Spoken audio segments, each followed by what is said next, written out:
Good morning and welcome. This is Dr. Dossett, the original OG Overseas Game Changers. So, thank you again for joining us now for our third segment of Overseas Game Changers. What are Overseas Game Changers? Rather, who are they?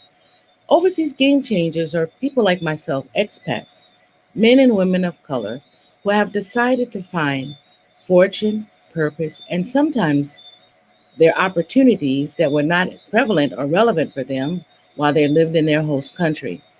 Our guest this morning is the lovely, illustrious, charming, well poised Stephanie Idio. Stephanie Idio is someone that I met during my encounter early on in China. And what struck me about her was her love of natural beauty. In fact, if you look in the crowd amongst the homogeneous group of Chinese, of course she stands out. Not because she's a black woman, but because she's a very poised woman. With that being said, we're here to talk about Stephanie's purpose and vision and how she started her business. We're going to look a little bit more into her life and what brought her to the business of hair couture or personal care products. I like to think personal care products because when I first met her, she started out with hair products. Now she's expanded her reach and her market segment. With that being said, Stephanie, welcome here by Connie to this episode of the original OG's talk show. Thank you. Thank you, Dr. Sherrill. Thank you so much. We're so happy to have you. Now, Stephanie, we want to get right into the discussion because it's really important to understand who you are, the person behind the brand. So when I think of hair care, I Mhm. think of a Connie. Tell us a little bit about the history behind the name and the brand. So, Hair by Connie is primarily a hair business that creates sustainable hair tools and natural hair care for textured hair for men and women. And so we started in 2017 in China, you know, meeting with factories, sourcing our hair, and then eventually creating hair products to take care of our hair, our natural hair underneath the wigs and the hair extensions. Now, which is interesting because you talk as if China was a natural progression. For some of my viewers today, they can't even fathom the idea that we are living in China. We're a thriving community. Myself, I'm a self proclaimed overseas game changer and OG. And I've kind of adopted this name for anyone who's lived overseas. So, could you tell us what prompted your move from the US and tell us where you're from in the US, of all places, to China? Tell us a little bit about that journey.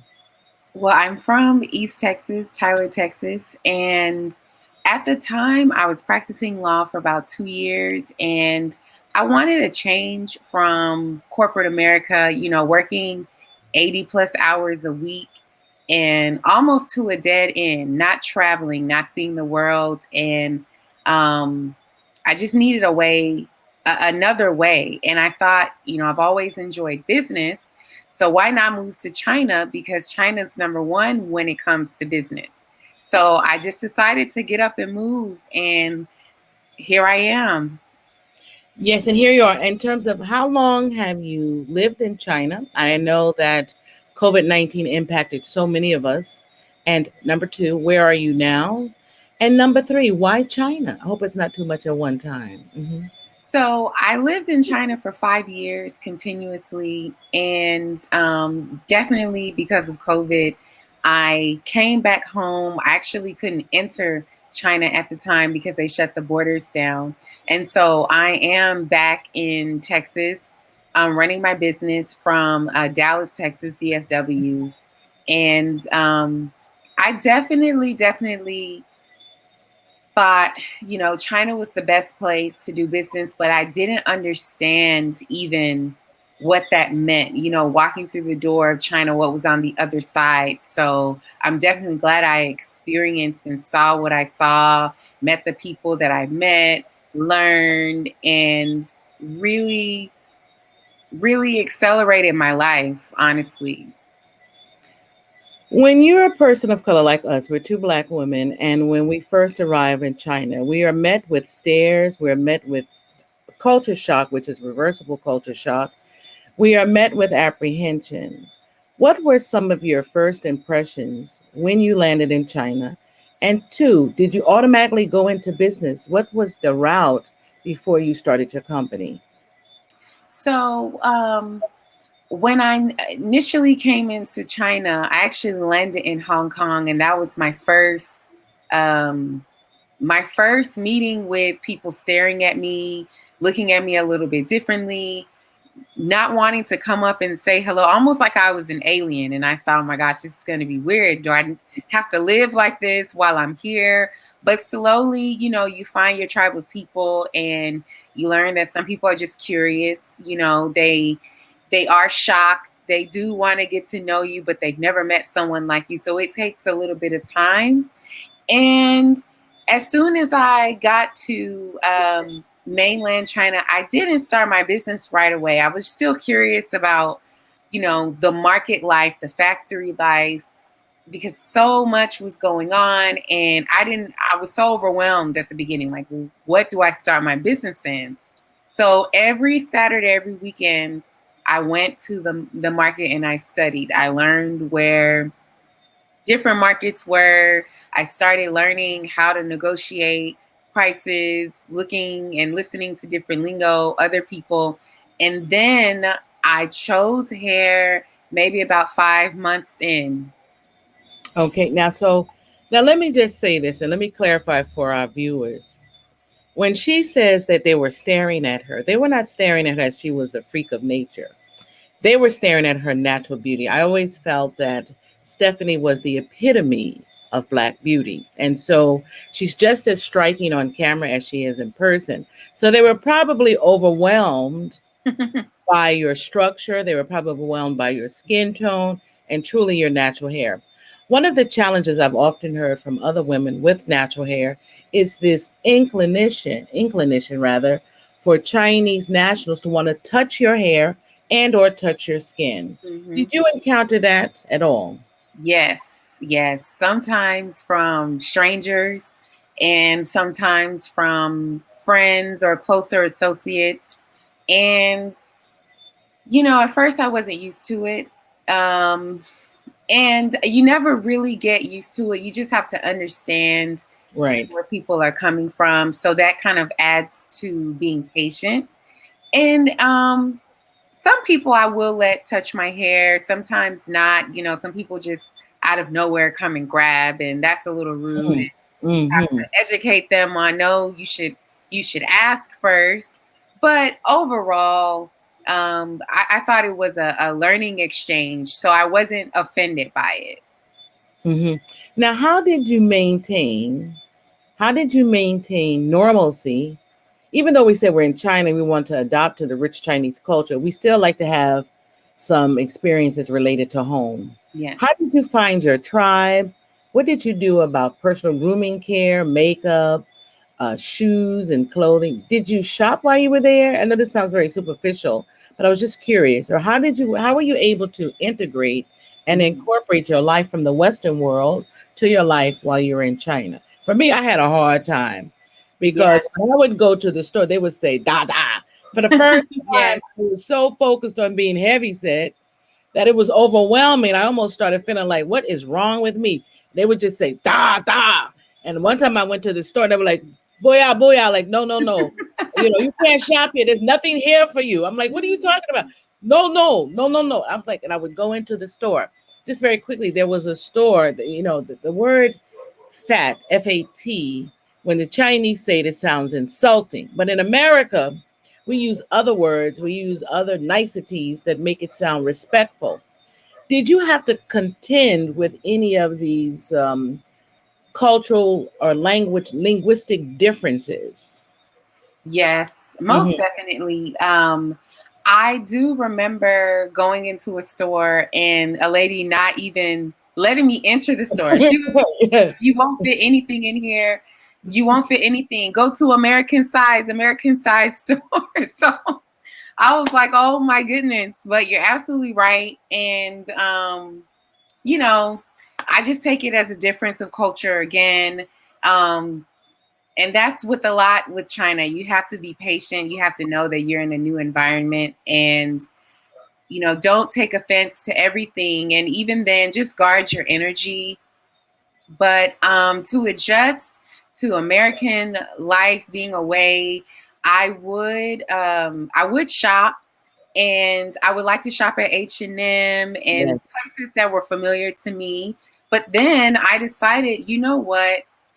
Sometimes if I'm not finding what I want in the store, let me just go and get it personally made. So Yes. I took a lot of trips to the fabric market, and I found lots of local seamstresses who would tailor my clothes, and I'd have my family send things, and the same with beauty products, hair care products, maybe personal snacks, favorite snacks. I would ask my family and friends to send me things so that I wasn't homesick. And that's a beautiful thing, having the support of your family and also being able to find your tribe. Yes. Another thing I wanted to ask you, here you are, an attorney, a lawyer, Hmm. and a lawyer who finds themselves, you didn't say it, but I would imagine you went into teaching for a while, and Hmm. you transitioned from the courtroom to the classroom. Now, how was that? Have you taught before, or was it just a natural progression for you to utilize your legal mind, your legalese mind, your ability to analyze? But then you find yourself in front of these, I would imagine, Chinese children looking at you. They've never seen you before, but they're fascinated. It's almost as an art form, and then at the same time, you're like so different. But I know children are to be very, typically in China, very inviting, unless their Hmm. parents teach them to be afraid of us. Hmm. I encounter that. Did you encounter any of the fears because of who you are? They didn't know that you were an attorney. They just see you as a black woman. But did you encounter any fears, isms per se, by the families, the parents of the students Yeah. that you taught? Hmm. Yes, absolutely. There were a lot of inviting parents, a lot of warm families, as you said before. But then there are those that, for whatever reason, they they instill fear in their children. And there was a particular student that I had that you could tell she wanted to play. You can tell she wanted to warm up to me. And there was a time where we were so close, but then she saw her mom coming.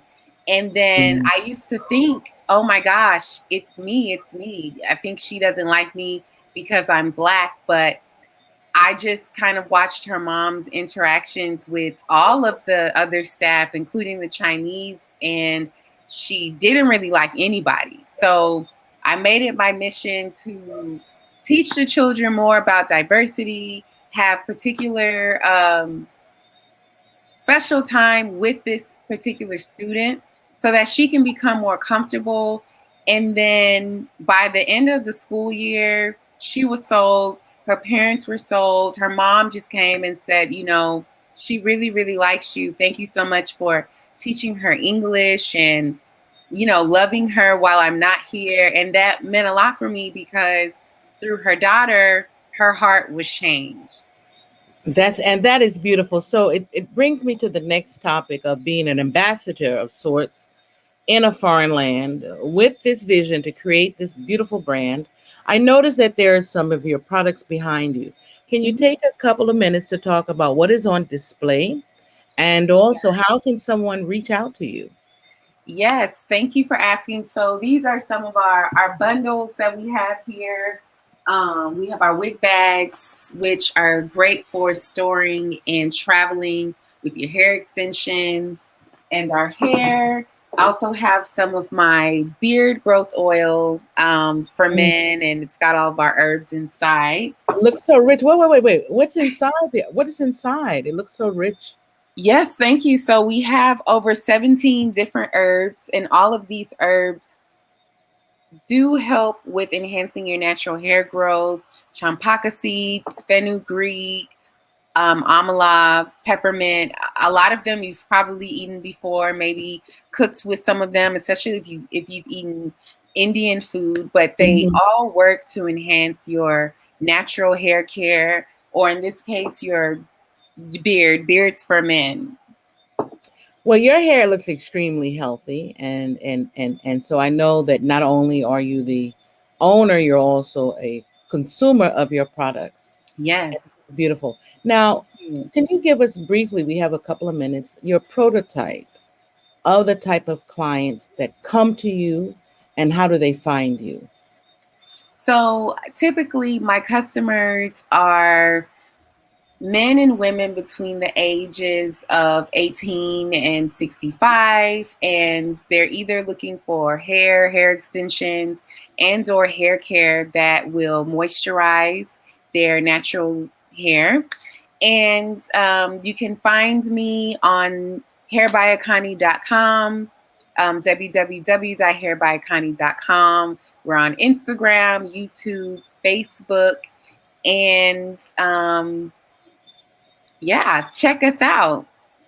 Yes, and I want to thank you. Check that's hairbyconnie.com. Yes, Not only is she the owner, she's a consumer, she's a consultant for those of you who want to enter into the business. I find that incredible. I'm sure that you're able to use your legal background now in so many ways. yes. At first, you did not think about it. Before we close out, I wanted to ask you, do you find that this business is your purpose? Or is it something else? I definitely believe that this business is a part of my purpose. One of my purposes is to inspire and to help people. And I have noticed that since I started my business, many people have been watching and asking questions. How did you do this? Where did you get that? What's the process like? How much do you need to start this? Are you scared? And so I thought, wow, let me educate. So through education, I'm able to show people what I do, but also help them start their own businesses, whether it's hair and beauty or something else. And I definitely think that the overall picture is me just being a vessel, God's vessel, to use my resources and my gifts to help other people. So if I can, through my wholesale, help you start your hair company, or through my consulting, help you source your product so that you can start your business and shine and thrive in your life, then I feel like my work is done. It's beautiful. Well, we need you. The world needs you. China needed you. We needed China.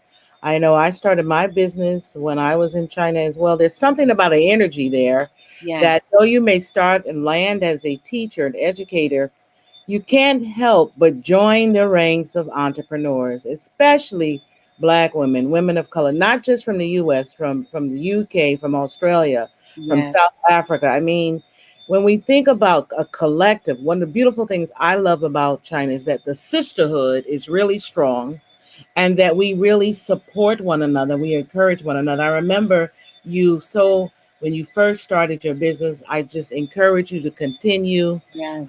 You've really been a role model for not only myself but for others. I just want to thank you for just taking the opportunity with the patience and gracing us. Before we leave, I would like you to finish this sentence. I am certain. How would you finish that? That's your definitive statement. I am certain that what?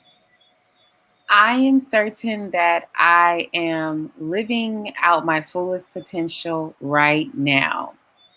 And there you have it. Another overseas game changer, an OG overseas game changer, not a gangster, but a woman of substance with business acumen, spirituality, patience, and a love for humanity. What more could you ask? Viewers, that's our segment for today. I thank you so much for joining us on the Original OG Talk Show. There's more to come. Each week, we're bringing you lively guests, inspirational and also educational, and we're here to inspire so you can go higher. Thank Yeah. you for your time, Stephanie Idio. Have a great day. Bye bye now.